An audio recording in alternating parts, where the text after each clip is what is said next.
So then they Anyway. find out where she's been staying, trying to find out a link, and they find out that she's come from the same homeless shelter that Dina and Terry were at. Also, Terry, when he went into the hospital, being like, the 11 Oh. plus is next week. And I thought, oh, Terry, you might not live till next week. Don't worry about it. Oh.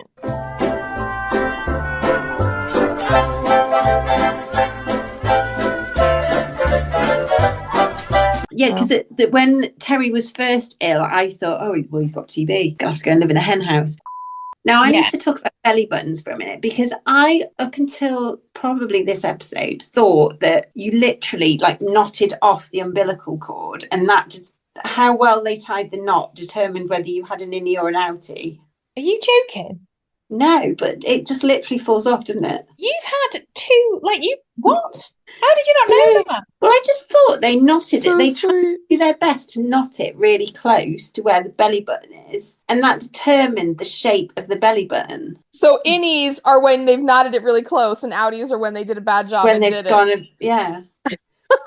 But it just literally falls off. I just I think know, this is it's the rank. sweetest opinion that I have heard in a long time. Oh my God. You know Because what? it is like a knot in there, isn't it? I No, it's know, not a knot. but Bex, Well, no, I come know that on. now. Come on. The thing is, I know I have a bunch of these where I think something that's like really like I doesn't mean, make I sense thought they and were putting like helicopters on roofs in Poplar in yeah. See, this 1950, is the so thing. Like I can't talk. I mean, I don't mean this in a I mean, type of way, Boer but like War, guys, Boer like War. I've had like a lot of like things that I thought were right and they're really just me just being dumb and like that I own up to it, but that's kind of one Bex. Like that Yeah. doesn't make any sense. To be honest, shall I ask my 7-year-old tomorrow what she thinks on that? Yeah, ask her how. Yeah, well, she's seen the full Call the Midwife experience. She Oh has. my I need to just we've talked about the rabbits earlier in the episode, but I do need to highlight when Angela and May find that the rabbits have had babies in the hutch, and Sheila describes them as animated giblets. Well, I like the way that Dr. Turner's like holding on to May and Angela while they're screaming, looking like really concerned. And he just lets Sheila go and have a look and deal with it. He's looking as nervous as the girls. Motions for her to investigate what the horrific scene is that the kids have just witnessed. And then goes and mansplains what baby rabbits are called, actually. I think you'll find they're called kittens. And she's like, Patrick, this is going to be educational enough. Shut the hell up. I like the fact that the kids have all now got a rabbit each. Oh, yeah. Don't think they'll be keeping them. They won't keep them. No. Oh, they will. No. The 1960s, of course they will. They won't. They'll let them run off into the garden. Sheila already has enough to do. She's too organised to let them have. She's way too organised to let them have 7 rabbits on the go backs. Oh, not 7. Yeah, I could see them keeping like a couple. Did they have 7? I don't know. I just made that up, but either way. Well, I mean, the thing is, rabbits are notorious for like high birth rates. So, I mean, and they wouldn't know which ones were which. They need to just keep Genevieve, get rid of the others. It's a sensible thing to do, and that's what she does. While we're on it, let's talk about the fact that this is our 97th episode. Oh, so yes. There's a 98th episode, then 99th, but we're going to actually rudely interrupt. They know how that works. Yeah, that's true. My husband's a twitcher. He's well into birds. Did I ever tell you about the time that that's actually true? I'm not doing a weird euphemism for women. I mean, he genuinely loves looking at birds and watching them. He loves birds. Yeah, no, we have loads of stuff in our garden. We get loads of wildlife and birds in our garden. Did you ever tell you about the time when we had an eagle, like an American bald eagle, in our garden? Oh, wait a minute. Zoo. Yeah, it didn't escape from the zoo. It escaped from somewhere near us that does like falconry and stuff. But basically, there was literally a massive, massive eagle, and it was like circling our house and the next door neighbour's house. And this is when I lived with my parents years ago. And we rang next door because their grandkids and stuff were playing in the back garden, but so was their little dog. And it just kept circling. And we were like, right, get in the house, everyone. Like the 2-year-old and the dog. Like, I don't think they'd be able to pick a 2-year-old, but it was so much bigger in real life than I ever realised. It was just on our drive. So I rang the falconry centre and they were like, oh no, nothing's gone missing. Oh, hang on. Yeah, we are actually. I'm just like, well done, guys. And they literally came and just were throwing like massive mice at it to get it to go with them. My initial answer was going to be Barbara and Tom because, I just think it's so romantic or whatever. But Rebecca, do not. Also, just behind the scenes, we have to stop recording halfway through an episode because we don't pay for Zoom. And we looked up Bex's favourite husband, or the Bex's hottest husband that she was like dying over. And it was series 10, episode 2, so we haven't done it yet. So we gaslit Jen thinking we had. And because I thought it was like series 2, thinking we'd done it. What in the world? I literally was like, when did the man come out of the bath? I have no idea. We just died laughing because Bex sent a picture of who she thought it was, and she was like, his name fit. When we tell, and now granted, the photo like of this man was not when he was looking his best either, but like when we tell you this was the most literally pass him on the street and not even think twice, man. Like, talk about the most bland white man you've ever Maybe you seen. could replace it with Marina's husband because he was fit. He was. Mm-hmm.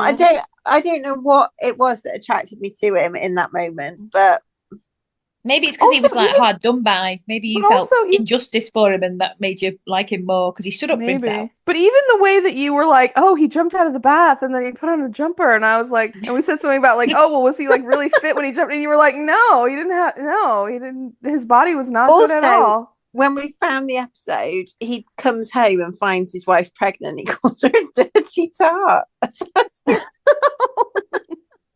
Which character has disappointed or let you down the most, and in what circumstances? Now, I feel like I've rushed this because I've written down one and I thought, oh, hang on, I don't think I've read the second part. I'm rubbish. I keep doing this. It's like I'm in a GCSE panicking. But I wrote down Magda because I was so excited for Magda, the nanny. I thought she was going to be so cool because she was a badass. Yeah. And like, I know it was a desperate situation, so I'm not really criticising her for that, although I am. She should have just spoken to them too. Yeah. I thought you were going to say she should have kept her legs closed. The problem with you, Magda, is your legs is like your mouth, never shut. Last time I went to Glastonbury, I woke up really hungover with my head in a puddle and I cried. And I and I was like, this is the last time I'm coming to Glastonbury. I think I was about 32 or 31. I was just like, yeah, I'm not doing this anymore. Before I talk, like when we're doing the opening and I'm going to start reading the synopsis, I'm really conscious of how I'm breathing and what noises I'm making. But then that just makes it worse. You do a noise a lot that I get rid of. You're welcome. Oh my word. Have you seen those TikToks where someone's edited a podcast and they basically just do all of the like and all of the noises? They just have that. Oh, do that. Mm-hmm. We could make ridiculous amounts of TikToks. Yeah. We could have a whole other revenue stream. Like, breathing. When we're breathing in from laughing. We do a lot of breathing in from laughing. And I'm doing it right now. I know you're gonna have to edit this all out. I'll leave that in so they can show you how I'm saving you guys. If I ever go down, guys, I do that. Yeah, but I don't know if it's relaxed now. You can probably still take food. I think you can take food. They have to like check it, but I think you can take it. From watching loads of Prisoner Cell Block H through the years, because I love Prisoner Cell Block H, I've seen it loads. My toxic trait in this world is thinking if I went to prison, I'd be bossing it and be like, have a really lovely time. Oh, really? I'm fine. I would be gone in the first 5 minutes. I wouldn't hack it at all. I wouldn't be able to make it. No way. I genuinely think I'd make a really good life for myself. That's my toxic trait. I wouldn't at all. But in my head, I'm like, oh, it'd be lovely. I'd have loads of friends. I'd do different courses. I think it's yourself. Yeah, I think at the beginning I'd be like, oh, this probably is like a little bit of a rest. But then immediately, I mean, that's not what it is. It's the opposite of that. It's like terror. No, the minute I got there and they made me strip in front of people, I would not like it. I'd be like, yeah, come on, guys, check this out.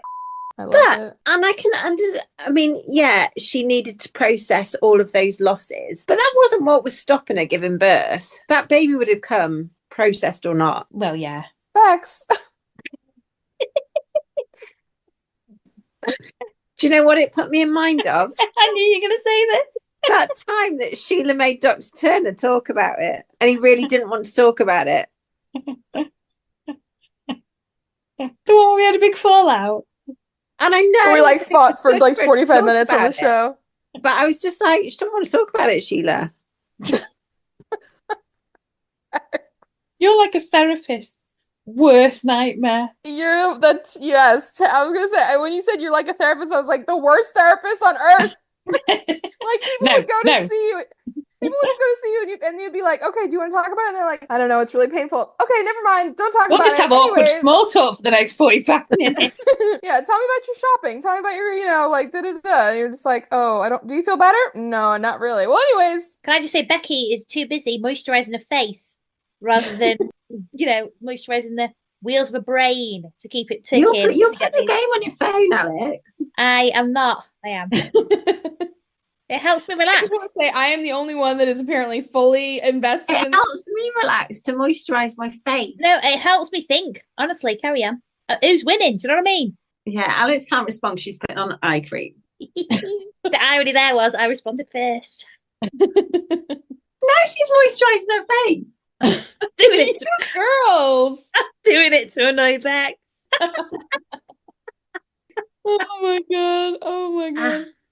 Honestly, guys, today we've had about 6,000 messages from people called Becky or Becca or They're all different Beckys. Yeah, and also we also had a message earlier from Jen. Yeah, we have a lot of Jennifers and a lot of Rebeccas. We do. I think it is something about the age, if I'm honest. Yeah, I was going to say we're all of that time. Right, I've got a message from Becky. So Jen says, anyway, yes, just finished this week's pod. This is Becky, by the way. Another one. Guess the name of this person. Becky. Jen. No, Jennifer. Yes. I've got another message here. Do you want to guess what the name is? I'm always going to guess Jennifer. Yeah. So it's another Jen. I love it. Right, we've got another one here from, guess the name? Becky. Yeah, Becca. So, right, do you want to guess the name? Jen. No. Becky. Yeah. Hello. Does it just mean Jen writing in? Yeah. Oh, I wish it was because he'd put some effort in then. Yeah. Also, can I tell a quick story? Yes. I was chatting to my brother, who obviously knows we've got a podcast, but he's not an avid listener because he doesn't watch Call the Midwife. But we were talking about watching it. Hello. We were talking about a TikTok I'd made with the dog, and which I've seen and liked. And he was like, I can't remember exactly what he said, but he said something about the amount of followers or something. He was like, surely you've got more than that other thing you do. Blame the midwives. And I was like, it's not called Blame the Midwife. This isn't a whistleblowing podcast. Exactly. Blame. Anyway, it just made me chuckle. Blame the midwife. Becky wanting to find an abandoned baby. I still want to. Well, and the Boer War thing, and then me saying I'm not going to be a champion of incest, but